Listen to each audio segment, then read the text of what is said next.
वो हमेशा जागरूक करता रहता है लोगों को। पर फिर भी जिस तरीके से मुंबई काफ़ी सेफ़ है, वैसे भारत का हर ग्रामीण क्षेत्र, हर गाँव उतना सेफ़ नहीं है। तो मुंबई जितना जागरूक हर शहर, हर गाँव को बनाना है, हर बेटी को पढ़ाना है और हर बेटी को बचाना है। आपको पूरा इंसिडेंट जो हुआ है बंगाल में, उसके बारे में पूरी जानकारी आप दे सकेंगे दर्शकों को? जैसा कि हमें भी न्यूज़ से पता चला है कि उस रात जैसा एज कि वहाँ पे क्राइम सीन्स जो ड्रग डीलिंग्स हो रही थी, सेक्स स्कैंडल्स हो रहे थे, सबका जो चल रहा था, मसला चल रहा था, इसको उस लीड डॉक्टर ने, मौमिता देवनाथ जी ने, मैडम ने, उन्होंने रिपोर्ट किया, उन्होंने अपोज किया उसको। उसमें कुछ विद इन द इंस्टीट्यूट लोग भी इन्वॉल्व थे और वो लोग उनको अपोज कर रहे थे कि आप इसको सामने मत लाएं। तो उसका बदला लेने के लिए उन्होंने ये मैडम का इतना घिनौना कर्म किया है, क्राइम किया है, बोलने में भी शर्मिंदा आ रही है, क्या कैसे बताऊं। मीन्स ये एक तरह से इंटरनली भी था कि डॉक्टर्स लोगों को जो अंदर के जो कर्म रहते हैं, अंदर कुछ अलग कर चलते रहता है वहाँ पे, तो उस चीज़ों को छुपाने की कोशिश की जा रही थी, जिसको डॉक्टर ने अपोज किया। इसके लिए ये सब कर्म किया गया आपके हिसाब से? न्यूज़ वगैरह से तो हमें यही पता चला है, कितना सच है ये तो इन्वेस्टिगेशन के बाद ही पता चलेगा। तो पुलिस से हमें हमारा यही डिमांड है कि जल्द से जल्द पूरा इन्वेस्टिगेशन कंप्लीट किया जाए और जो जो इसमें अक्यूज्ड है सबको उनका कैपिटल पनिशमेंट दिया जाए। उस इंसिडेंट के बाद कुछ और एक किसी हॉस्पिटल में कुछ 7,000 लोग घुसे हैं, हॉस्पिटल को तोड़ फोड़ किए हैं और दूसरे भी डॉक्टर्स को मारे हैं, उसके लिए आप लोगों का क्या कहना है? यही तो सर हमारा डिमांड है कि एक सेंट्रल प्रोटेक्शन एक्ट जो 2022-20 में निकला था लेकिन अब तक उसको लागू नहीं किया गया है, वो एम्प्लॉय किया जाए, वो लोगों पे असर किया जाए, ताकि हम डॉक्टर्स आपकी सुरक्षा अच्छे से कर पाए, आपकी सर्विस अच्छे से कर पाए। मैंने भी सुना है कि ये एक्ट लागू होने वाला है कि कोई भी अगर कोई भी सिविलियंस किसी भी डॉक्टर्स को हाथ नहीं लगा सकता है, चाहे जितना भी बड़ा कांड रहे, वो उसका पूरे जिम्मेदारी जो होता है वो पूरे जो रहेंगी गवर्नमेंट देखेगी। लेकिन मैं देखता हूँ जगह जगह पे कहीं भी कुछ हो जाता है अगर किसी भी पेशेंट के साथ, तो उसके रिलेटिव या उसके जो भी फ्रेंड्स रहते हैं डॉक्टर्स के ऊपर हाथ छोड़ा देते हैं। तो इसके लिए आप लोग ने क्या क्या गवर्नमेंट से डिमांड की है? एक प्रकार से देखा जाए, क्या नाम है आपका? सर मेरा नाम डॉक्टर स्वाति तिवारी है। मैं फर्स्ट ईयर एमडी स्टूडेंट हूँ।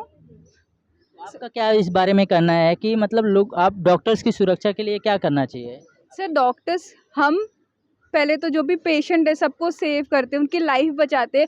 हर चीज़ जितना हम अपने परिवार से दूर रह के यहाँ पे उनकी सेवा करते हैं और कुछ नहीं। लेकिन हमारे साथ ही क्या होता है, हमें हम बचाते हैं उसके लिए अप्रिशिएशन नहीं मिलता। अगर कुछ हमसे भूल भी ना हो लेकिन वो ऐसा सिचुएशन पे आए और वो व्यक्ति ना रहे, उसके लिए भी डॉक्टर्स को जिम्मेदार दिया जाता है। ये गलत है।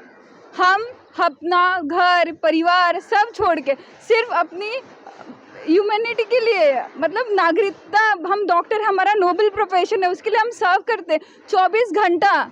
एज एमडी स्टूडेंट, कोई भी पीजी का स्टूडेंट हो वो 24 घंटा अपने हॉस्पिटल में रहता है, अपने पेरेंट्स से दूर रहता है, हर चीज़ से दूर रहता है, सिर्फ पेशेंट्स के लिए, मरीजों के लिए। हमारे लिए हमारे मरीज ही सब कुछ है, उसके लिए हम लोग सब कुछ करते हैं। और हमें क्या मिलता है, हमें ये सब मिलता है। आपने सही कहा, क्योंकि क्या होता है कि जितने भी रिलेटिव होते हैं, चाहे गलती डॉक्टर्स की हो या फिर पेशेंट भी, मैं देखता हूँ कितने लोग पेशेंट रहते हैं वो केस एकदम ख़राब करके तब डॉक्टर्स के पास जाते हैं और उसके बाद अगर केस और बिगड़ जाता है तो उसका ब्लेम डॉक्टर्स के लगाते हैं। क्योंकि मैं काफ़ी जगह पे जाता हूँ, कवर करता हूँ, तो इससे पता चलते रहता है कि केस बिगड़ने के बाद डॉक्टर्स के पास जाते हैं और उसके बाद क्या होता है, डॉक्टर के ऊपर ब्लेम करते हैं। तो ये भी चीज़ें सत्य है, तो इसके बारे में आप लोगों का क्या कहना है? सर एज ए डॉक्टर्स अगर आप देखा जाए, हम लोग ने 5.5 साल सर्व किया है। उसके बाद इंटर्नशिप में 30-30 घंटा, 45-45 घंटा, सिविल हो पीएचसी हो, किधर भी हो, हम अपना बेस्ट देने की कोशिश करते हैं। एज ए नोबल प्रोफेशन हम अपने पेशेंट्स को बचाने की कोशिश करते हैं, जितना हमसे हो सकता है उससे ज़्यादा करते हैं। ये सब करने के बाद हमें ये मिलता है। ये सही है, ये सही है, कोई भी सही बोल रहा है। उसके बाद अगर हम इस चीज़ के अगेंस्ट में खड़े होते हैं तो हमारे पास गूंज आते हैं हमें मारने के लिए। इट्स राइट, इट्स राइट, ये राइट है, बिल्कुल भी नहीं, राइट इसके लिए आप लोग को आवाज़ उठाना चाहिए। बिल्कुल नहीं। राइट है। जस्टिस चाहिए सर हमें। सही बात है, आप लोगों को जस्टिस मिलना ही चाहिए। आप लोग ज़्यादातर कहाँ से यहाँ पे पीजी में रहते हैं कि आजू बाजू कहीं रहते हैं?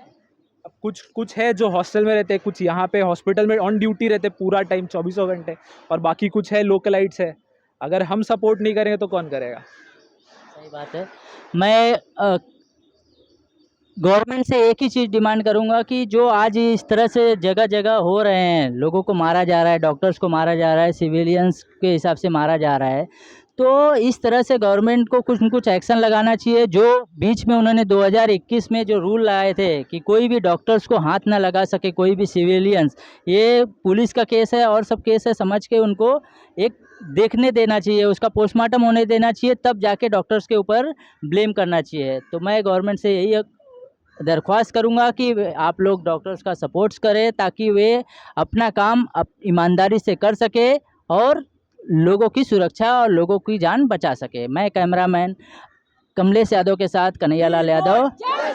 We want justice. उठो द्रौपदी शस्त्र धरो, अब गोविंद ना आएंगे, उठो द्रौपदी शस्त्र धरो, अब गोविंद ना आएंगे। रक्षकों की रक्षा करो, राक्षसों से, रक्षकों की रक्षा करो। राक्षसों से no mercy to the rapist, no mercy to the rapist, no mercy to the rapist. No mercy to the rapist. बहुत बहुत धन्यवाद।